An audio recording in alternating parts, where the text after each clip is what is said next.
Hi, this is Matt Raymond from Autograph University. I want to take a moment to tell you why I think it was important to create the thank you page. Now, whenever I get an autograph, I always remember to say thank you.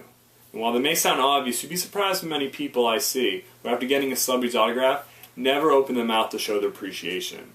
And remember, unless you just bought an autograph ticket or a book for a book signing, a celeb's not obligated to give you a signature. So I think the little things like saying thank you go a long way. Now, when I say always say thank you, it's not exactly true. Because sometimes you're in a situation with a large crowd, celebrities moving really fast, trying to sign as many as they can and duck into a car, and you don't get that opportunity to say thank you. So that's why I created the thank you page, to recognize those people who did stop to sign an autograph or take a picture with me. So if you're one of those people, thank you.